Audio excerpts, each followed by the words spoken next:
Hey everybody, welcome into this week's episode of Five for Fighting. Decided to push it back a couple days because we were in the NHL All-Star break, so I figured we would do this on Monday where I could actually sit back and talk about the fun things that happened this past weekend over at, what's it called now? FLA Live Arena down here in Sunrise, Florida, home of the Florida Panthers. The Panthers who were originally scheduled to host the 2021 All-Star game, but that was obviously canceled due to the pandemic. So they awarded this franchise the 2023 All-Star game. Let's start with the fun stuff, and that was the skills competition. Took place on Friday night. In the accuracy challenge, Brock Nelson of the New York Islanders defeated Nazem Kadri in the finals. Kadri slipped past Connor McDavid, who had one of the best first rounds in accuracy challenge history. Shade under 10 seconds, blasted all four targets. Hardest shot went to Elias Pettersson of the Vancouver Canucks, 103.2. The fastest skater went to Andre, I'm going to butcher this, Shevakinov of the Carolina Hurricanes, 13.699 to get around the rink. The breakaway challenge was won by the Metropolitan's Division's own, I can't believe I'm going to say this, Sidney Crosby and Alexander Ovechkin with assist to Ovi Jr. Cool moment there. I loved it, even if it involves Sidney Crosby. New game this year, the splash shot, where you had guys trying to shoot pucks from across to hit a dunk tank to knock a opposing person in. That was won by Colorado's own Cale Maker and Mikko Rantanen.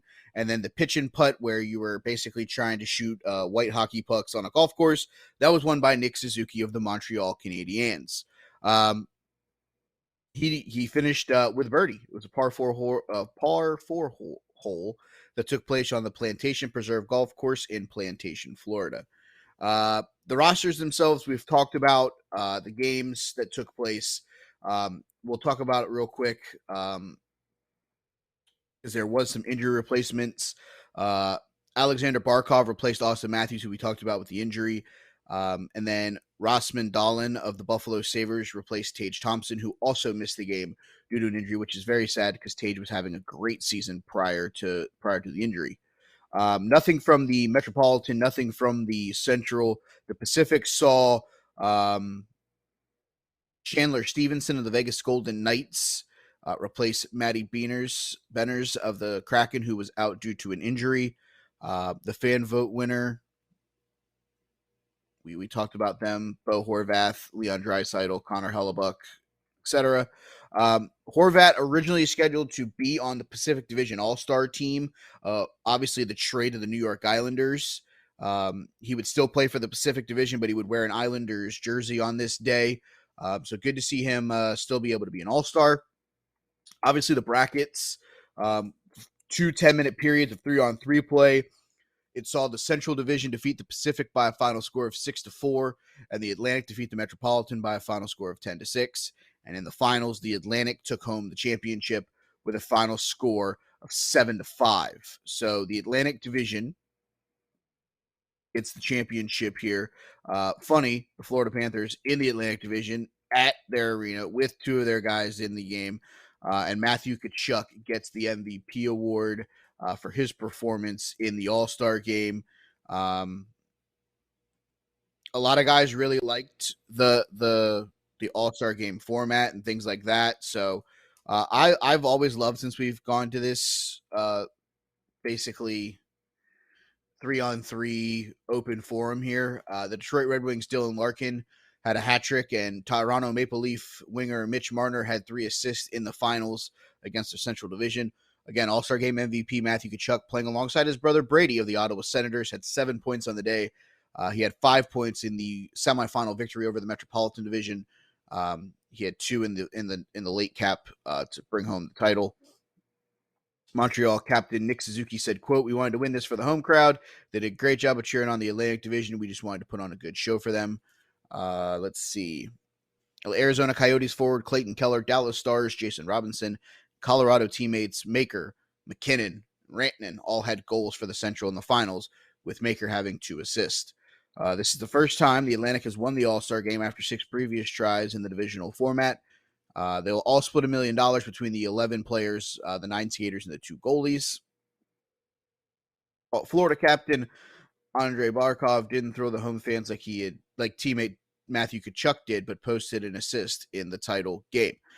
So yeah, that's a lot of fun. We also announced at this that the NHL will be heading north of the border in 2024 as the All-Star Game weekend will be held in Toronto, Canada. League Commissioner Gary Bettman made the announcement during Saturday's news conference ahead of the NHL All-Star Game. He invited Maple Leafs president and former NHL player Brendan Shanahan, currently forward Mitch Marner, to represent the team at this weekend's process to promote Toronto's future involvement. Marner said, quote, "It's going to be a little colder there, obviously, but I think the buzz around it will be great. People love going to Toronto. I've been there. I think it's absolutely beautiful. Can't wait to go back."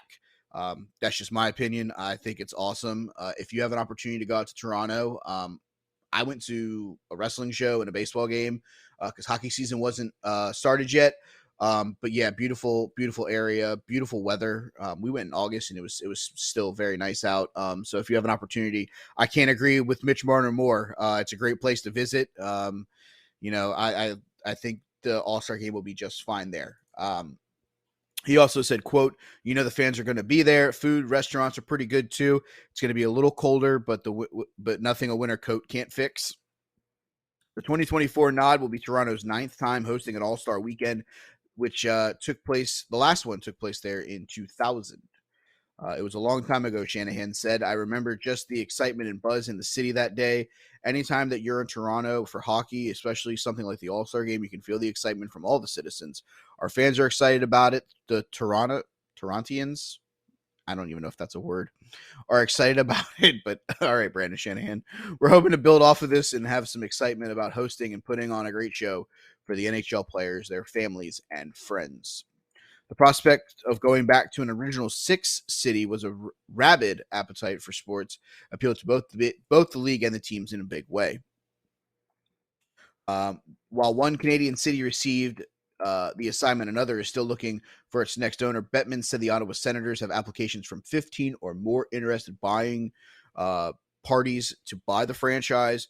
The data room is open, and my guess is at some point over the next few weeks. So there will be a preliminary cut based off of preliminary bids, Bettman said, but the process is being run directly with the potential purchasers. So that's an update on the Ottawa Senators that happened on Saturday during the press conference. Um, yeah, so definitely think we're moving in the right direction, not only for the National Hockey League with an all-star game north of the border in Toronto, an original 6 home, but also we're moving north. We're moving things along on the potential of Ryan Reynolds being a NHL owner, which I think would be pretty cool. So yeah, definitely love it. The breakaway challenge, like I said, Alexander Ovechkin and Sidney Crosby with Ovi Jr. Really cool moment. So love that. Talking about that already. It was also signing day 2.0 for the National Hockey League this week because of the All-Star break. Let's start with the big one, Bo Horvat. The trade to the New York Islanders last week, then signs an 8-year contract 6 days after the trade to Vancouver. His contract will carry 8.5 annual AAV against the salary cap. That was first reported by Sportsnet. Horvat was in the final year of a 6-year contract that carried a cap hit of $5.5 million and was scheduled to become an unrestricted free agent this summer. When this trade went down, I figured that the Islanders were going to have to do something to keep him, especially whenever they gave up conditional first-round pick in 2023, forwards Anthony Belleville and prospect Ate Rate. I don't think that there was a way that they were going to let him hit free agency. Bo Horvat, unless there was a team that was going all in to try to win a championship, which I don't necessarily know that New York is right now. I think Bo definitely is a step in the right direction to building something there, but I don't think Bo gets them over the hump this year to be a Stanley Cup contender. But Bo Horvat obviously gets the contract extension that as soon as he was going to the Islanders makes a ton of sense. His new contract with the Islanders, before he even technically played a game as a member of the Islanders, his last regular season game was with Vancouver in a win over the Columbus Blue Jackets on January 27th. So far, Horvat in the games with the Canucks, 49 of them, he has 31 goals, 23 assists. General manager Horvat when the trade was completed. So definitely good news there for him. And then the Washington Capitals did some things. They decide to re-sign Dylan Strome to a 5-year, $25 million contract. That was announced Friday during All-Star Week. That was a kickoff there. He was drafted in 2015 in that same very venue in South Florida. Stromes will count as $5 million salary cap against the cap through the 27-28 season. He was set to be a restricted free agent this summer. Brian McLean of the general manager of the Washington Capitals said, quote, Dylan is an intelligent and skilled center and has been a great addition to our organization. We are pleased to sign him to a long-term contract. We feel his skill set is a great fit for this team and organization as he enters the prime year of his career at a very important position. Can't say anything more than what Brian said about how good Dylan Strome has been. And if Dylan Strome has been good, Sonny Milano has been pretty dang good himself. This contract was announced Saturday. After already linking Dylan Strome to the $25 million deal, they decided to sign Sonny Milano to a 3-year, $5.7 million extension. Like Strome, Milano has a fit in as a new addition to the Washington Capitals. He's set to count as $1.9 million against the salary cap for 25-26. Milano, 26, has been near perfect bargain signing for the Capitals after joining them on the NHL veteran 1-year deal after the season got under the way. He has 8 goals and 14 assists and 22 points in 40 games since being called up from Hershey of the AHL. He was originally drafted by the Blue Jackets, 16th in 2014. He spent his first 8 seasons in the league with them and then Anaheim. He then went unsigned as an unrestricted free agent last summer, despite putting up 34 points in 66 games in Anaheim. Washington scooped him up real quick, and he's been great for the Capitals ever since. I love the fact that they were able to ink him to an extension, and a really, I feel, a team-friendly one, because this team is going to obviously be making some moves here to help Alexander Ovechkin potentially catch the great Wayne Gretzky. We've talked about that, and I think that you're going to have to find some bargain guys to really keep him going at a pace to catch Wayne. I think that Alex is playing out of his mind. I've said that on this show many a times. I love the fact that Ovi's killing it right now. I can't say much more. 3 points in the All-Star game, goal and 2 assists in the loss. Yeah. They come back November 11th, so they have 5 days off. They're not back until a 3:30 tilt with the Boston Bruins later this week. So definitely a hyped up train there. Alexander Ovechkin currently sits at 812 goals. Obviously, I don't think he gets to Wayne this year. It would take about 80 goals the rest of the way. So I don't think he's getting there this year, but he's putting himself in prime position for the 23-24 season to potentially make a move late in the year to catch Wayne Gretzky to break the record. So that's something to keep an eye on. We'll obviously keep an eye on it here on the 5 for Fighting podcast. Can't say enough good things about the Great Eight. So at the All-Star break, this is where we stand playoff-wise right now. Let's see. Let's go through the divisions. The Atlantic Division, the Boston Bruins lead the way, 83 points. They're 13 points ahead of second place Toronto, who sit at 70 points.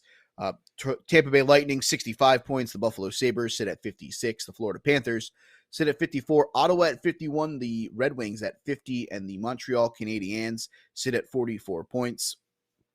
The Metropolitan Division sits as followed. 76 points for the Carolina Hurricanes. They lead the way. The Devils are at 68 points. The Rangers are at 62, and this is where the logjam then starts. The Capitals are at 60. The Pittsburgh Penguins are at 57 points. The Islanders are at 55. The Flyers are at 51, and then the lowly Columbus Blue Jackets sit at 34 points. The Dallas Stars lead the way in the Central Division at 66 points. Just 1 point ahead of the Winnipeg Jets, who sit at 65. The Minnesota Wild sit at 58. The Colorado Avalanche are at 57. Nashville at 54. St. Louis at 49. The Coyotes at 38. And the Chicago Blackhawks sit at 34 points. And last but certainly not least, leading the Pacific Division, we have a tie, but because of the extra win that the Seattle Kraken have, They lead the way technically right now with 63 points. They're tied with the LA Kings, 62 for the Vegas Golden Knights. Edmonton Oilers sit at 60, Calgary at 57, Vancouver at 43, the San Jose Sharks sit at 41, and the Anaheim Ducks sit at 37 points. The Kings at 63 have played 4 more games than the Seattle Kraken and 2 more games than the Vegas Golden Knights. So I think that could even itself out. Hottest team right now in hockey at the All-Star break is the Carolina Hurricanes, winners of 7 straight, looking to keep that alive. The coldest team coming in looks to be the St. Louis Blues, losers of 5 straight. Schedules for tonight, which is, again, I'm recording this on Monday. We have a 6-game slate as we come out of the All-Star break.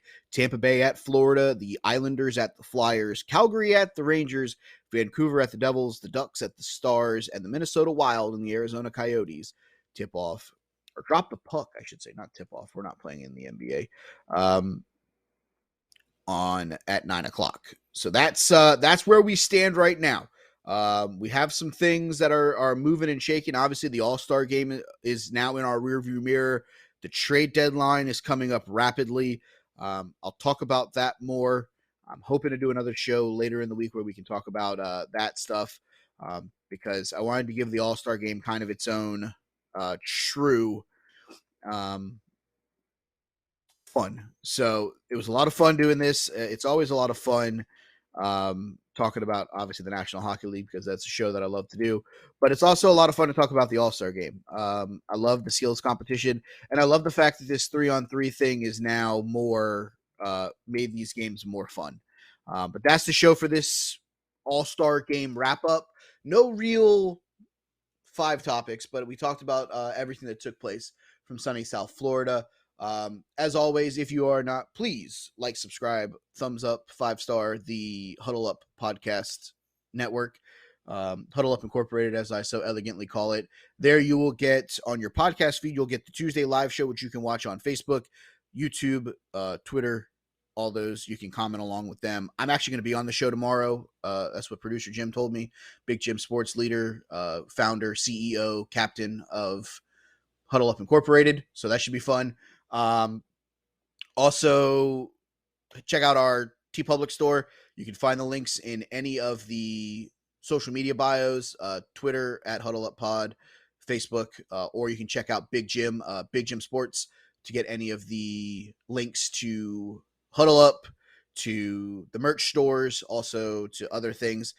You can also listen to me talk about wrestling on the Take 3 Wrestling podcast every Friday morning with producer Jim, our good friend Ernest from the N1 podcast, and our good friend Joe Lopez. And you can hear me and Joe talk about all things WWE ECW on From Adam Lee to Zombie, a WWE ECW watch along. That is actually going up in a little while. I got to go edit that so that can get posted. That's a Monday tradition, so check that out. But that's all I got for this week, guys. I appreciate you hanging out with me. I will talk to you guys hopefully later this week, depending on my work schedule. If not, we'll talk early next week about all things hockey right here on the 5 for Fighting